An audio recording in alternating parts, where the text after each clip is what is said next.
ng kamatis. O, sige na, harvestin mo na lahat. Ang aming kamatis. Ay, harvestin na namin. Gunting sana Marter naman yung ano mo. Mamarderin ko na lang to. Yes, mag-harvest kami ng kamatis. Ang dami yan. Dami. Ang dami talaga. Pwede na tong pang lahok sa... sayang. Ano na yun sa baba? Pang lahok sa itlog. Yes, mag-harvest kami ng aming kamatis. Ang dami, oh! Cherry tomato. Cherry tomato. This is cherry tomato. From Saan galing yan? from the bottom of your heart. From the bottom of your heart. Mashallah. Ayun, kailalim. Ang dami. Ay! Nahulog.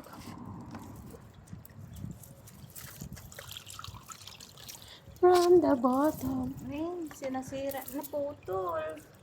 Na-over, siya. Nabigatan. O, pwede pa ba yan? Hindi, anyway. Huwag nang harvestan? Huwag nang anahin? Na-over the bakod. Hindi, nabigatan. Nabigatan! Nabigat.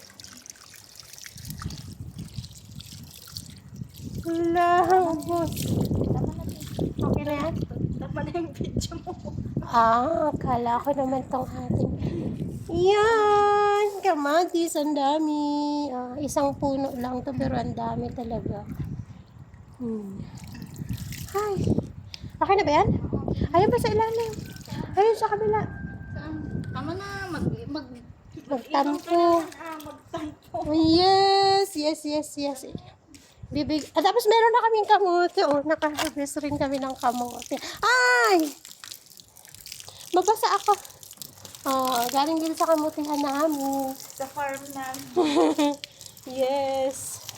Kompleto yan. Maraming sibuyas. Diba? Ayos yan. Tama ka, boss. Mag-credit ka naman sa nagtanim. Mag-credit sa nagtanim. Kasi pag yung taga-tanim may kamatis, wala pang bunga. Hindi na siguro yan na mabuhay. Pakita mo yung mint natin. Yung mint namin super taba. Tingnan mo, ha? Kabayan. Diba? Ang ganda. Hindi ko ito mabaki. Paano ba? Yan. Ayun. Ayan. May pinya. Ang aming farm. Maliit lang yan. Maliit lang yung farm namin yan. Pero okay yan. Mag-credit ka sa nagtanim. Bye-bye!